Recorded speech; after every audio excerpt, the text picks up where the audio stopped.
Et bien le bonjour les amis, on se retrouve dans cette nouvelle vidéo, cette fois-ci pour découvrir ma tier list de toutes les enchantées. On a eu toutes les enchantées qui ont été révélées, donc c'est le moment de dire ce qu'on en pense et de surtout voilà, de classer par ordre de préférence personnelle, hein, parce que c'est vrai que c'est assez subjectif, hein, c'est vrai que les goûts et les couleurs, voilà, bon, c'est particulier.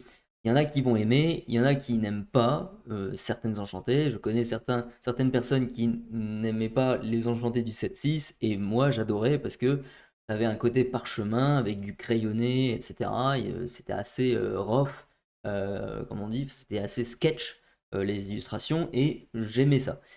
On va découvrir maintenant mon point de vue sur ces nouvelles enchantées du set 7 de Lorcana, de Disney Lorcana. Donc, on va vite fait voir un article du site de Ravensburger, le fameux article pardon, sur une interview de Anastasic, cette personne qui est du coup la directrice artistique de l'île d'Arcasia. Elle nous dit que l'identité visuelle de ces cartes relie la géométrie du nombre d'or de saphir aux formes fluides et naturelles de l'émeraude. Donc voilà, un rapprochement avec Arcasia directement.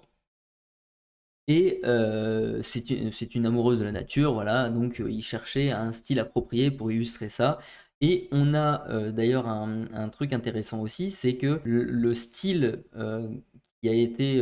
qui les a inspirés, c'est les illustrations notamment de la légende de Disney, Evin Earl. Et Evin Earl, pour ceux qui ne savent pas qui c'est, eh bien c'est un artiste qui a travaillé pour les studios Disney et qui a notamment travaillé sur du coup Sleeping Beauty en français, du coup La Belle au Bois dormant. Et on voit tout de suite, on regarde un petit peu ses œuvres, c'est vrai qu'il y a vraiment ce côté-là sur les cartes enchantées. On voit les arbres, les formes des arbres, etc. C'était un artiste qui travaillait aussi sur la géométrie et la nature. Et c'est vrai que c'est assez intéressant de voir que du coup le travail a été retranscrit sur ces illustrations, notamment sur par exemple reconstruire l'Atlantide, hein. On le voit avec les arbres qui ont vraiment un style artistique proche de Evin Earl. Dernière chose à dire sur cet article, c'est que ils ont eu les artistes Maria Zafrila et Béatrice Blue. Béatrice Blue qui est, je vous invite aussi à regarder sur internet son travail. Je vais vous montrer directement, ça sera plus simple. Voilà, Béatrice Blue, c'est cet artiste-là qui, du coup, vous voyez, il y a un style qui ressemble assez, je trouve, au travail de Mary Blair. Elle a aussi travaillé pour Cendrillon, notamment, et puis Sleeping Beauty également, notamment les arbres rectangulaires, hein, qu'on a dans le parc Disneyland Paris. C'est son style à elle. Donc voilà, il y a eu un gros travail artistique sur ce set, beaucoup de recherches, et donc du coup ces deux cartes-là avaient été données aux illustrateurs, aux autres illustrateurs qui allaient faire les autres cartes enchantées, comme modèle, comme référence voilà, pour montrer quel style d'enchanté il fallait pour ce set. Donc voilà, je vous invite à aller lire cet article pardon, sur le site de disneylorcana.com, très intéressant, et on revient sur notre tier list. Donc on commence par la première enchantée, et c'est reconstruire l'Atlantide. À quel rang je la mets? C'est assez compliqué parce qu'on n'a pas les autres enchantés pour l'instant, donc c'est difficile à juger, mais elle n'est pas horrible, c'est une très belle illustration, et je pense la mettre dans les A. Ouais. Pour le moment, je pense que c'est quand même une carte assez belle, maintenant qui n'a pas beaucoup de couleurs sur elle, mais on est en pleine nuit, voilà, ça va. On a toujours le même style que par rapport au 7-5 ou 6, je ne sais plus à quel moment ils ont fait ce style-là au niveau des enchantés, à savoir le style de carte qui est identique au Mickey Gold qu'il y a dans les challenges. Vraiment, cet aspect graphique-là, ce design de carte-là. Donc ça me plaît, moi, il me va bien. Après, il y a beaucoup de gens qui n'aiment pas le flou qui est au niveau de l'encart de capacité, mais c'est pour rendre le texte plus visible, donc je comprends. Après, il le mettrait en noir ou en fondu, quelque chose comme ça aurait peut-être mieux qu'un flou, mais pour moi, ça passe. En tout cas, on peut voir le reste de l'illustration et c'est ça qui me plaît, moi. Maintenant, on passe à la suivante, et la suivante, c'est Mickey. Alors, Mickey, je préfère l'illustration de la carte originale, mais là, moi, je sens bien le côté Mary Blair, ou en tout cas un gouache, un peu livre pour enfants de l'artiste qu'on avait vu juste avant, de Béatrice. Et c'est vrai que il aurait pu être mieux, je pense, un peu mieux illustré d'une autre manière. Et ça reste quand même une jolie carte avec un foil. À noter d'ailleurs un foil qui sera pour moi différent de ce qu'on a eu sur le 7-6. Donc le Mickey, pour moi, je le mettrais. Je suis un peu, voilà, un peu méchant, mais en même temps, je la trouve un peu moins bien que Reconstruire l'Atlantide. Donc voilà. Après, c'est les goûts et couleurs, quoi. Maintenant, on a la berceuse d'Atolan. Alors, la berceuse d'Atolan, ça c'est direct une carte, voilà, l'une des plus belles cartes enchantées de ce set. Je sais pas ce que vous en pensez. Dites-moi ça en commentaire. Ensuite, qu'est-ce qu'on a? On a le Tamatoa. Alors là, ça peut un petit peu choc-barre, comme on dit. Parce que c'est la première fois qu'on a, il me semble, une enchantée où on fait un gros zoom sur, sur le personnage. Ça peut faire bizarre. Maintenant, ça reste une carte qui va être très jouée, ça c'est indéniable, mais pour le coup, je la mettrai pas dans les plus belles. Moi, je la mettrai en tier A parce qu'elle n'est pas non plus moche, mais elle est loin d'être moche, hein, d'ailleurs, mais elle est un peu particulière. C'est-à-dire qu'on voit pas grand-chose sur l'illustration. On a les formes, machin, géométriques, tout ça, mais c'est dommage. On aurait aimé voir un Tamatoa un petit peu plus shiny, un petit peu plus... voilà, en plus c'est du saphir, il y a moyen de le voir un peu plus loin et d'une posture. Voilà, on voit l'original de la carte, elle est super belle, il l'aurait mis en enchanté comme ça aurait été super classe, quoi. Un petit peu déçu par cette carte, mais je l'apprécie quand même, elle est rigolote, quoi. Ensuite, on a quoi? On a le diamant œil du diable. Alors là, on a vraiment de la géométrie, hein, comme on peut le voir. J'aime beaucoup la construction un peu symétrique du truc. Après, je la trouve pas... euh, c'est pas non plus la plus belle, mais elle est intéressante et pour moi, elle mérite quand même son A aussi. Je pense elle a quelque chose aussi. Elle a quelque chose de très minimaliste, très sobre, très. On voit la nature, le diamant qui est beau, qui pourrait peut-être ressortir encore avec ce cold foil. Et pour moi, ça mérite quand même aussi son A, quoi. Ensuite, on a Belle qui est une illustration de Joshem Badgoul, le Van Gogh du Lorcana, comme on aime le préciser. C'est pour moi la moins bonne des deux cartes qu'il a dessinées, qu'il a illustrées sur cette extension en enchanté. Il a quand même eu deux enchantés, c'est quand même pas mal, c'est classe. Mais je préfère l'autre. Je préfère l'autre et on va la découvrir après. Donc je ne pourrais pas dire que cette carte est moche, c'est absolument pas, enfin c'est impossible de dire ça. Mais la construction de, de l'illustration, je sais pas, je suis pas fan, donc je la mettrai en B. Je suis désolé. Je suis désolé. C'est comme ça, c'est pas autrement, hein, d'accord? Voilà. Ensuite, on a quoi? On a Ratigan. Alors bon, ça c'est pas le... Je suis pas très proche du personnage, je l'apprécie pas particulièrement, et l'illustration me semble un peu enfin, euh, moins intéressante que le reste. Maintenant, on a quand même un, un côté rough, un petit peu brut de cette illustration, de ces outils qui ont été utilisés pour la gouache et compagnie. J'adore ça. Ça fait un peu China Marker aussi, avec un crayon un peu gras. Ça, j'aime beaucoup ces styles de dessin. Mais je la trouve moins impactante qu'un Mickey ou qu'une Belle, clairement. Donc voilà, je la mets à cette position-là. Ensuite, on a Hercule. Alors là, déception. Là, c'est déception, malheureusement, parce que on a une magnifique illustration en, en original. Et là, il y a un truc qui cloche avec les personnages. Le décor derrière est nickel, c'est génial, c'est super beau, mais les deux personnages me paraissent un petit peu trop. Tu vois ce que je veux dire, un peu égyptien, papyrus, enfin je sais pas. Ils sont un peu stock quoi, enfin bloqués sur quelque chose. Et je le trouve pas du tout naturel le, les mouvements des personnages. Donc pour moi, ça va avec Ratigan. C'est malheureusement pour moi c'est l'une des plus ratées. Euh, mais ça reste quand même une très belle illustration, un travail de malade de Brie Schmida. Donc voilà, moi-même je ne sais pas faire ça, donc respect quoi. C'est vraiment magnifique. Le background, nickel, il est absolument magnifique. C'est juste les deux personnages qui sont il y a il y a un truc bizarre. Ils sont un peu trop. Voilà. C'est un peu. Bon, bref.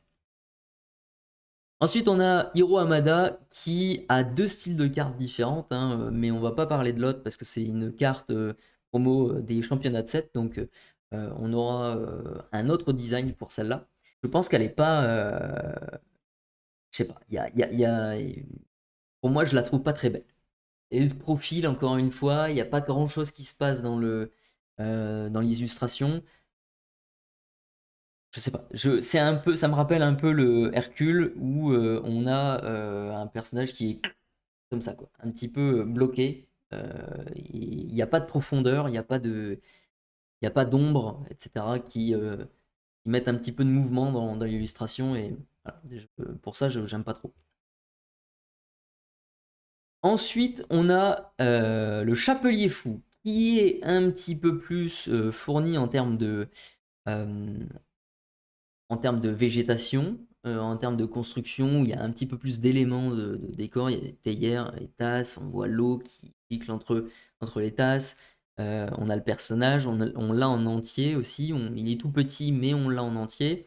Euh, il y a quelque chose un peu mieux. On sent un petit peu je sens moi en tout cas le côté un petit peu Mary Blair et Béatrice Blue. Euh, Leur style graphique, en tout cas, je l'apprécie. Et pour le coup, voilà. On a par contre un côté bicolore qui est presque absent, malheureusement. Ça, c'est déception de ces enchantés bicolores. Et que du coup, là, on a vert et légèrement du rouge, là, comme ça, et après, ça disparaît. Et on a la force et la volonté qui est rouge, ok. L'encart flou, il est vert et rouge, ok. Mais je sais pas, il y avait tellement mieux à faire en termes de construction, voilà, des deux couleurs qui se joignent comme ça pour l'enchanter. C'est vraiment dommage d'avoir eu juste un truc comme ça aussi simpliste, quoi. Mais bon, ce n'est que mon avis. Donc elle, je la mettrai en B parce que c'est pas non plus voilà, très de fou, quoi. Clochard, la dernière carte enchantée qui nous a été révélée, du coup. Elle, par contre, je la trouve assez basique également. C'est cool, mais c'est pas fou. Moi, je la mettrais dans les C, hein, pareil. On a montrement d'avantage. Alors ça, par contre, c'est une très très belle carte. Euh, je... Alors, je trouve qu'elle est un petit peu sombre, légèrement sombre pour moi, donc je la mettrais en A. C'est une magnifique illustration, mais si elle était un petit peu plus colorée, je l'aurais mis direct dans mon S, quoi. Ensuite, on a le Jafar. Le Jafar qui est la plus belle des enchantés pour beaucoup de monde. Eh bien moi, sachez que je la déteste. Eh bien non, c'est pas vrai. C'est pareil, je l'adore, c'est pour moi direct un tiers S également, parce que c'est regardez l'illustration. On parlait de Joachim Van Gool juste avant, eh bien il a fait Belle et il a fait cette carte-là, Jafar, qui est superbement bien construit. On a tous les éléments que l'on a sur les autres cartes, la végétation, voilà, les formes géométriques, tout ça. On a surtout aussi un scénar aussi derrière. On a un scénario qui se déroule dans cette carte, qui nous raconte une histoire, à savoir la prise de Jafar du royaume d'Arcasia, et de l'île d'Arcasia plutôt, royaume bref, et qui transforme ce lieu. On voit la tour d'Arcasia comme ça qui se transforme en tour de serpent. Là. Et on a l'arbre ici qui commence à mourir, quoi. Et on a voilà, le améthyste ici. Assez classe, c'est assez classe. Cette illustration est très belle et montre un peu voilà, le prochain méchant qu'on aura dans la quête des Illumineurs, s'ils en font un du coup, sur le set 9, 8. Donc magnifique, voilà, y a rien d'autre à dire, c'est une très très belle carte et je pense qu'il y a beaucoup de gens qui sont d'accord avec moi. Ensuite, on a le Donald. Donald que j'apprécie énormément. Alors déjà, c'est mon personnage cartoon préféré, même si je comprends pas ce qu'il dit, mais bon, voilà, c'est comme ça, le pauvre. Mais l'illustration là, elle est très très belle. Elle a des couleurs, c'est légèrement sombre vers le haut, mais on a tout encore. On a le rough que j'aime bien, le côté crayonné, le côté peu lumineux, un petit peu coloré. Donc ça c'est cool. La végétation par contre, moi dites-moi où vous en voyez, mais moi j'en vois pas beaucoup. Je vois du papier moi, et c'est tout. Mais après la végétation, après c'est le côté naturel aussi. Donc là on a un peu le ciel ici. Enfin, on a peut-être des astres ici, des étoiles, partie on va dire entre guillemets de la nature. Donc c'est une très belle illustration et j'hésite honnêtement à la mettre soit en A soit en S. Bah, c'est particulier parce que elle est très très belle. Est-ce qu'elle est au niveau du Jafar et de la berceuse? Vous savez quoi, je ne regarde pas et ma souris le met automatiquement. Ah bah voilà, c'est du S. Bah voilà, c'est surprise, surprise. C'est une très belle illustration. Je n'arrive pas à partager entre le S et le A, mais c'est Donald, donc je le mets en S. Voilà. Point. Et c'est fini, il n'y a pas de débat. Ça sert à rien de discuter. Hein. Ensuite, on a la pantoufle de verre. La pantoufle de verre. Elle, elle est très bien construite aussi. On a de la végétation, on a le truc au centre. Ça rappelle un peu le diamant. Et pour ça, juste pour ça, c'est du A. Parce qu'on est sur la même composition que le diamant. C'est bien foutu. C'est très très beau. Rien à dire d'autre, quoi. On a tout ce qu'il faut, tout ce qui est prévu dans le cahier des charges. Et moi, voilà, c'est une très très belle carte. Volt, ensuite. Quand je vous parlais du foil sélectif qui me semblait qui ressortirait sur certains éléments de la carte, eh bien, vous voyez les éclairs qu'il a, eh bien, quand on voit l'animation de la carte qui bouge comme ça au niveau du foil sur les réseaux sociaux, eh bien, on a vraiment la sensation de voir que les éclairs ressortent plus, brillent plus que le reste de l'illustration. Et s'ils ont fait ça, ça sera vraiment une très très bonne nouvelle parce que on aurait plusieurs couches de foil sur la carte, un foil sélectif et un côté un peu mat au niveau de l'ensemble de la carte et un revêtement de vagues au-dessus, ça serait magnifique. Donc j'espère qu'ils ont fait ça. Le seul problème, et j'ai fait une petite story sur ça pour les gens qui veulent voter, mais il est un peu flippant. Quand on regarde un petit peu de plus près sa tête et ses yeux surtout, c'est un peu comme ça. Hein tu trouves pas le, le côté un peu, je sais pas, névrosé ou je sais pas, il y a quelque chose qui va pas dans son regard. Vraiment, regardez cette carte de plus près et vous verrez que c'est de la même veine que Yensid, que la grand-mère Tala et par exemple la reine en sorcière. il y a des personnages, surtout il y a une Sid, où on le voit là, comme ça, là, avec ses yeux grands ouverts, là, un peu flippé, quoi. Et Volt rentre dans ce club de personnages un peu dérangés. Donc, sympa. C'est juste dommage parce que ils auraient pu faire un Volt peut-être un peu plus mignon ou un truc comme ça, un petit toutou qui penche la tête comme ça avec son oreille, comme il le fait dans le film. Ils auraient pu faire ça que de faire une tête un petit peu d'éther comme ça, un peu dérangée, quoi. Donc, un peu dommage. Pour ça, je la mets dans le A. Parce que du coup, ouais, elle est un petit peu plus. Il n'y avait pas eu ce regard un peu fou, je l'aurais mis en S, ça c'est sûr. Mais là, il y a un truc dérangeant, quoi. Enfin, c'est dommage, c'est dommage. Ensuite, on a Mirabel. Mirabel que je trouve pas très bien réussi. Le corps me semble un peu cassé également, un peu bizarre. Pourtant, je suis un gros fan d'Encanto, mais là, pour le coup, elle est colorée et tout ça, donc pour moi, je la mets en B, je la mettrai pas en C parce qu'elle est quand même travaillée, on le sent au niveau des couleurs, de la végétation, tout ça, alors que les autres, un petit peu moins. Il n'y a que Hercule qui mérite d'aller un petit peu dans le B, comme je vous dis depuis tout à l'heure. Mais celle-ci, voilà, le personnage est trop pas très naturel, quoi. Enfin, avec une jambe aussi qui, je sais pas, c'est un peu bizarre. Donc, bof. Et enfin, la dernière enchantée, les amis. Et cette dernière enchantée, c'est Aurore. Aurore, mes amis. Mais ça, c'est une carte aussi qui est direct en tiers S. Oui, direct. Ce sont des cartes magnifiques. Magnifiques. Regardez-moi ça. Encore une fois, le foil sélectif, s'il y en a un là, là sur cette carte-là, moi je le voyais bref, encore une fois, mais ses cheveux dorés, les petits traits, enfin les petits formes d'ambre ou je sais pas, les formes dorées comme ça, un peu en forme de cheveux aussi, sont dorés également qui font ressortir qui ressortiront de la carte.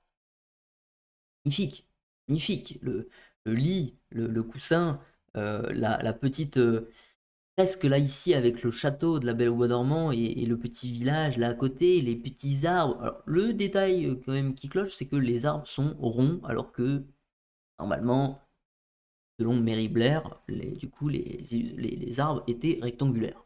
Voilà. Cette combinaison là comme ça, cet assemblage avec du coup le panorama du royaume d'Aurore et Aurore qui est dans son lit avec des roses et compagnie, et on a des ronces aussi, etc. Il y a vraiment énormément de travail qui a été fait par Viv Tanner. C'est magnifique, c'est l'une des plus belles enchantées également. Et si je devais les classer dans les tiers S, ça serait Aurore en premier, Jafar en deuxième, la berceuse d'Atolohan en troisième et le Donald en dernier, que c'est celui qui a le moins de construction, le moins de traits dessinés. Voilà les amis, c'était la dernière enchantée qu'on devait voir, donc c'est la fin de cette vidéo. N'hésitez pas à me dire en commentaire du coup vous, quels sont vos enchantés préférés dans ce set. Est-ce que vous aimez ce style graphique? Dites-moi tout ça en commentaire. N'hésitez pas également à mettre votre pouce vers le haut pour me soutenir énormément et à vous abonner pour ceux qui ne sont pas encore abonnés à cette chaîne. Je te connais, je sais qui tu es, donc abonne-toi. On se retrouve très vite pour une prochaine vidéo. Sur ce, prenez soin de vous et à tantôt.